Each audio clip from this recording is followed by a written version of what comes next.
Hello दोस्तों, कैसे हो आप सभी। आज मैं आपके लिए कहानी लेकर आई हूँ। मायका दिल के बहुत करीब होता है। जा तो रही हो 10 साल बाद, पर याद रखना अब वह तुम्हारे भाई भाभी का घर है। मेरे पति ने मुझे कहा, पर उस घर में यादें तो मेरे माँ बाबूजी की भी हैं। 10 साल से अपने परिवार के साथ विदेश में बसी सुहानी से अब नहीं रहा जा रहा था। उसे अपने देश, अपने घर की बहुत याद आ रही थी। जड़ें तो वहीं थी, कोई अंतर नहीं था। आज मुझ में और एक छोटी सी बच्ची की खुशी के मारे आंसू निकल आए। घर जाकर सबको सरप्राइज कर दूंगी। वैभव, निधि और मेरी प्यारी सी भतीजी पीहू, जो पूरे 8 साल की हो चुकी थी, वीडियो कॉल पर बहुत बार देखा है उसे, पर आमना सामना नहीं हुआ। घर पहुंचकर जैसे ही मैंने डोरबेल बजाई तो निधि की आवाज़ आई, पीहू बेटा दरवाज़ा खोलकर देखो कौन है। वह दौड़ती हुई आई और दरवाज़ा खोलकर मुझे देखते ही चीख पड़ी, मम्मी कोई बुआ जैसी दिखने वाली बाहर खड़ी है। तो मैं हंसने लगी। निधि किचन से बाहर आई, मुझे देखकर पैर छुए। अरे दीदी आप, ना कोई खबर ना फोन। भाभी मेरा बहुत मन कर रहा था इसलिए आ गई, आपको सरप्राइज देना चाहती थी। इतने में पीहू माँ के आंचल के पीछे से निकल आती है और कहती है, आप मेरी लंदन वाली बुआ हो। तो मैं फिर से हंस पड़ती हूँ।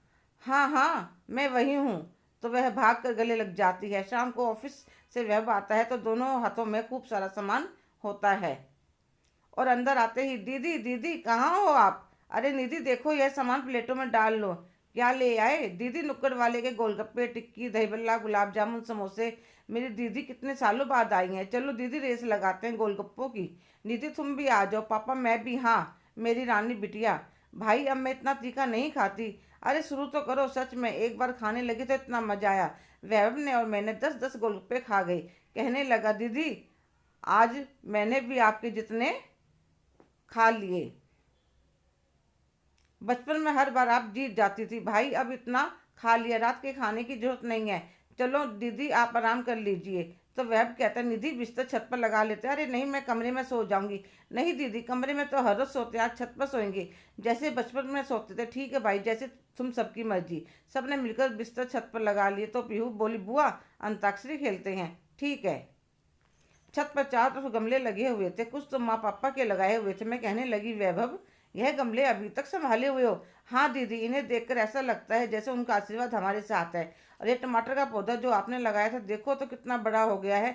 खूब टमाटर आते हैं इस पर। चारों तरफ भीनी भीनी खुशबू फैली हुई थी, जैसे माँ पापा हमें देखकर खुश हो रहे थे। सच एक हफ्ता बीत गया पता ही नहीं चला। जब मैंने बताया कल की मेरी वापसी की टिकट है, भाभी कहने लगी, दीदी इतनी जल्दी, इतने सालों में तो आप आई हो। रुक जाओ। पीहू भी चिपक गई, भाभी फिर जल्दी आऊंगी। तो वह मेरे लिए साड़ी, उनके लिए घड़ी, बच्चों के लिए गिफ्ट।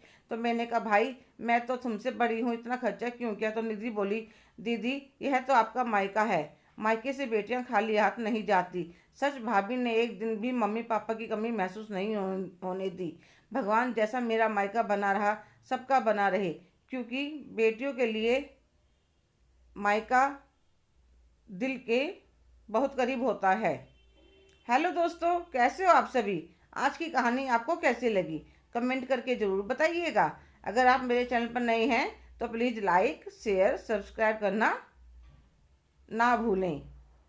धन्यवाद।